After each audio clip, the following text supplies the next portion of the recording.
Edgar Allan Poe, conocido como maestro del cuento corto y el pionero del género policíaco, también es llamado como el señor romance, seudónimo otorgado por el magnánimo Oscar Wilde, que destaca su capacidad para evocar imágenes y emociones. Aquí la pregunta que radica es, ¿cómo un escritor que tiene la habilidad de buscar sentimientos tan profundos y románticos puede escribir el cuento a continuación? Que no solo es un relato simple de terror, es una inversión profunda en los rincones más oscuros de la psique humana, donde la obsesión y la culpa se convierten en verdugos implacables. Esto es la Academia de Platón, hogar de los libros, la filosofía, el arte y la ciencia. Bienvenidos. Es cierto, siempre he sido nervioso, muy nervioso, terriblemente nervioso, pero porque afirman ustedes que estoy loco. La enfermedad había agudizado mis sentidos, en vez de destruirlos o embotarlos, y mi oído era el más agudo de todos. Oía todo lo que puede oírse en la tierra y en el cielo. Muchas cosas oí en el infierno. ¿Cómo puedo estar loco entonces? Escuchen y observen con cuánta cordura, con cuánta tranquilidad les cuento mi historia. Me es imposible decir cómo aquella idea me entró a la cabeza por primera vez, pero una vez conseguida, me acosó día y noche. Yo no perseguía ningún propósito, ni tampoco estaba colérico. Quería mucho al viejo. Jamás me había hecho nada malo. Jamás me insultó. Su dinero no me interesaba. Me parece que fue su ojo. Sí, eso fue. Tenía un ojo semejante al de un buitre, un ojo celeste y velado por una tela. Cada vez que lo clavaba en mí, se me helaba la sangre. Y así, poco a poco, muy gradualmente, me fui decidiendo a matar al viejo. Y librarme de aquel ojo para siempre. Presten atención ahora. Ustedes me toman por loco, pero los locos no saben nada. En cambio, si hubieran podido verme, si hubieran podido ver con qué habilidad procedí, con qué cuidado, con qué previsión, con qué disimulo me puse a la obra, jamás fui más amable con el viejo que la semana antes de matarlo. Todas las noches, hacia las 12, hacía yo girar el picaporte de su puerta. Él abría, tan suavemente. Y entonces, cuando la abertura era lo bastante grande para pasar la cabeza, levantaba una linterna sorda, cerrada, completamente cerrada, de manera que no se viera ninguna luz, y tras ella pasaba la cabeza. Y ustedes se hubieran reído al ver cuán astutamente pasaba la cabeza. La movía lentamente, muy, muy lentamente, a fin de no perturbar el sueño del viejo. Me llevaba 1 hora a introducir completamente la cabeza por la apertura de la puerta hasta verlo tendido en su cama. Es que un loco hubiera sido tan prudente como yo. Y entonces, cuando tenía la cabeza completamente dentro del cuarto, abría la linterna cautelosamente.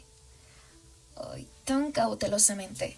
Sí, cautelosamente. Iba abriendo la linterna, pues crujían las bisagras. La iba abriendo lo suficiente para que un solo rayo de luz cayera sobre el ojo de un buitre. Y esto lo hice durante 7 largas noches. Cada noche a las 12, pero siempre encontré el ojo cerrado. Y por eso me era imposible cumplir mi obra, porque no era el viejo quien me irritaba, sino el mal de ojo. Y por la mañana, apenas iniciado el día, entraba sin miedo en su habitación y le hablaba resueltamente, llamándole por su nombre con voz cordial y preguntándole cómo había pasado la noche. Ya ven ustedes que tendría que haber sido un viejo muy astuto para sospechar que todas las noches, justamente a las 12, iba yo a mirarle mientras dormía. Al llegar la 8ª noche, procedí con mayor cautela que de costumbre al abrir la puerta. El minutero de un reloj se mueve con más rapidez de lo que se movía mi mano. Jamás antes de aquella noche había sentido el alcance de mis facultades, de mi sagacidad. Apenas lograba contener mi impresión de triunfo. Pensar que estaba ahí, abriendo poco a poco la puerta, y que él ni siquiera soñaba con mis secretas intenciones o pensamientos. Me reí entre dientes ante esa idea, y quizá me oyó, porque le sentí moverse repentinamente en la cama, como si se sobresaltara. Ustedes pensarán que me eché hacia atrás, pero no. Su cuarto estaba tan negro como la pez, ya que el viejo cerraba completamente las persianas por miedo a los ladrones. Yo sabía que le era imposible distinguir la abertura de la puerta y seguí empujando suavemente, suavemente. Había ya pasado la cabeza y me disponía a abrir la linterna cuando mi pulgar resbaló en el cierre metálico y el viejo se enderezó en el lecho gritando: «¿Quién está ahí?». Permanecí inmóvil, sin decir palabra. Durante 1 hora entera no moví un solo músculo y en todo ese tiempo no oí que volviera a tenderse en la cama. Seguí sentado, escuchando, tal como yo lo había hecho, noche tras noche, mientras escuchaba en la pared los taladros cuyo sonido anunciaba la muerte. Oí de pronto un leve quejido, y supe que era el quejido que nace del terror. No expresaba dolor o pena. Oh, no. Era el ahogado sonido que brota del fondo del alma cuando el espanto la sobrecoge. Bien conocía yo ese sonido. Muchas noches, justamente a las 12, cuando el mundo entero dormía, surgió de mi pecho, aunando con su espantoso eco los terrores que me enloquecían. Repito que lo conocía muy bien. Comprendí que lo estaba sintiendo el viejo y le tuve lástima, aunque me reía en el fondo de mi corazón. Comprendí que había estado despierto desde el primer ruido. Cuando se movía en la cama, había tratado de decirse que aquel ruido no era nada, pero sin conseguirlo. Pensaba, no es más que el viento en la chimenea o un grillo que chirrió una sola vez. Sí, había tratado de darse ánimos con esas suposiciones, pero todo era en vano. Todo era en vano, porque la muerte se había aproximado a él, deslizándose furtiva, y envolvía a su víctima.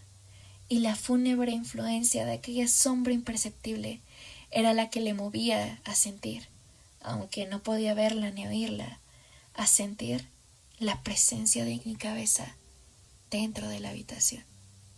Después de haber esperado largo tiempo, con toda paciencia, sin oír que volviera a acostarse, resolví abrir una pequeñísima ranura en la linterna.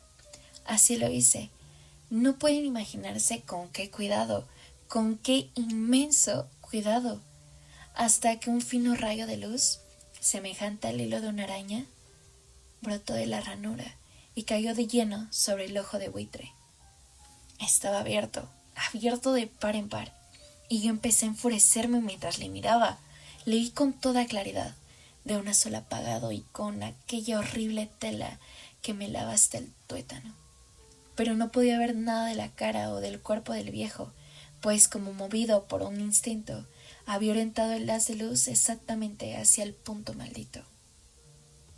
¿No les he dicho ya que lo que toman erradamente por locura es solo una excesiva agudeza de los sentidos? En aquel momento llegó a mis oídos un resonar apagado y presuroso, como el que podría ser un reloj envuelto en un algodón. Aquel sonido también me era familiar. Era el latir del corazón del viejo. Aumentó más mi furia, tal como el redoblar de un tambor estimula el coraje de un soldado. Pero incluso entonces me contuve y seguí callado. Apenas si respiraba. Sostenía la linterna de modo que no se moviera, tratando de mantener con toda la firmeza posible el haz de luz sobre el ojo. Entretanto, el latir infernal del corazón iba en aumento, se hacía cada vez más rápido, cada vez más fuerte, momento a momento. El espanto del viejo tenía que ser terrible, cada vez más fuerte, más fuerte. ¿Me siguen ustedes con atención? Les he dicho que estoy nervioso. Sí, lo soy. Y ahora a medianoche, en el terrible silencio de aquella antigua casa, Un resonar tan extraño como aquel me llenó de un horror incontrolable. Sin embargo, me contuve todavía algunos minutos más y permanecí inmóvil. Pero el latido crecía cada vez más fuerte y más fuerte. Me pareció que aquel corazón iba a estallar y una nueva ansiedad se apoderó de mí. Algún vecino podía escuchar aquel sonido. La hora del viejo había sonado. Lanzando un alarido, abrí del todo la linterna y me precipité en la habitación. El viejo clamó una vez, nada más que una vez. Me bastó un segundo para arrojarla al suelo y echarla encima el pesado colchón. Sonreí alegremente al ver lo fácil que me había resultado todo, pero durante varios minutos el corazón siguió latiendo con un sonido ahogado. Claro que no me preocupaba, pues nadie podía escucharlo a través de las paredes. Cesó, por fin, de latir. El viejo había muerto. Levanté el colchón y examiné el cadáver. Sí, estaba muerto, completamente muerto. Apoyé la mano sobre el corazón y la mantuve así largo tiempo. No se sentía el menor latido. El viejo estaba bien muerto. Su ojo no volvería a molestarme. Si ustedes continúan tomándome por loco, dejarían de hacerlo cuando les describa las astutas precauciones que adopté para esconder el cadáver. La noche avanzaba mientras yo cumplía mi trabajo con rapidez, pero en silencio. Ante todo, descuarticé el cadáver. Le corté la cabeza, brazos y piernas. Levanté luego 3 planchas del piso de la habitación y escondí los restos en el hueco. Volví a colocar los tablones con tanta habilidad que ningún ojo humano, ni siquiera el suyo, hubiera podido advertir la diferencia. No había nada que lavar, ninguna mancha, ningún rastro de sangre. Yo era demasiado precavido para eso. Una cuba. Había recogido todo. Cuando hube terminado mi tarea, eran las 4 de la madrugada, pero seguía tan oscuro como a medianoche. En momentos en que se oían las campanadas de la hora, golpearon la puerta de la calle. Acudí a abrir con toda tranquilidad, pues, ¿qué podía temer ahora? Hallé a 3 caballeros, que se presentaron muy civilmente como oficiales de policía. Durante la noche, un vecino había escuchado un alarido, por lo cual se sospechaba la posibilidad de algún atentado. Al recibir este informe en el puesto de policía, habían comisionado a los 3 agentes para que registraran el lugar. Sonreí, pues, ¿qué tenía que temer? Di la bienvenida a los oficiales y les expliqué que yo había lanzado aquel grito durante una pesadilla. Les hice saber que el viejo se había ausentado a la campaña. Llevé a los visitantes a recorrer la casa y los invité a que revisaran bien. Finalmente, acabé conduciéndolos a la habitación del muerto. Les mostré sus caudales intactos y cómo cada cosa se hallaba en su lugar.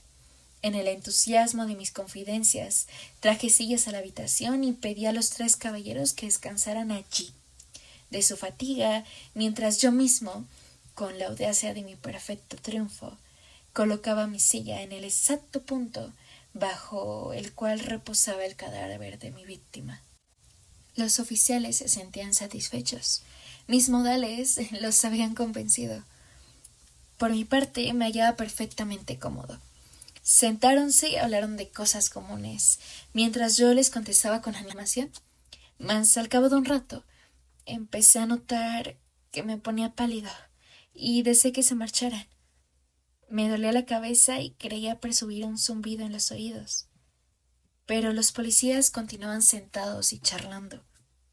El zumbido se hizo más intenso, seguía resonando y era cada vez más intenso. Hablé en voz muy alta para librarme de esa sensación, pero continuaba lo mismo y se iba haciendo cada vez más clara, hasta que al fin me di cuenta que el sonido no se producía dentro de mis oídos. Sin duda, debí ponerme muy pálido, pero seguía hablando con creciente soltura y levantando mucho la voz. Empeoró. El sonido aumentaba y ¿qué podía yo? Era un resonar apagado y presuroso. Un sonido como el que podría ser un reloj envuelto en algodón. Yo jadeaba, tratando de recobrar el aliento, y sin embargo los policías no habían oído nada. Hablé con mayor rapidez, con vehemencia, pero el sonido crecía continuamente y me puse en pie y discutí sobre insignificancias en voz muy alta y con violentas gesticulaciones, pero el sonido continuamente, porque no se iban. Anduve de un lado a otro a grandes pasos, como si las observaciones de aquellos hombres me enfurecieran, pero el sonido crecía continuamente. Oh Dios, ¿qué podía hacer yo? Lancé esporamajos de sonido, de rabia, maldije, juré, balanceando la silla sobre la cual me había sentado. Raspé con ella las tablas del piso, pero el sonido sobrepujaba a todos los otros y crecía sin cesar. Más alto, más alto, más alto. Y entre tanto los hombres seguían charlando plácidamente y sonriendo. ¿Era posible que no oyeran? Santo Dios, no, no, no, no. Claro que oían y que sospechaban, sabían y se estaban burlando de mi horror. Sí, así lo pensé y así lo pienso hoy, pero cualquier cosa era preferible a aquella agonía. Cualquier cosa sería más tolerable que aquel escarnio. No podía soportar más tiempo esas sonrisas hipócritas. Sentí que tenía que gritar o morir y entonces, otra vez, escuchen, más fuerte, más fuerte, más fuerte, más fuerte. Basta ya de fingir, malvados. Oye. Ahí, ahí, donde está latiendo su horrible corazón.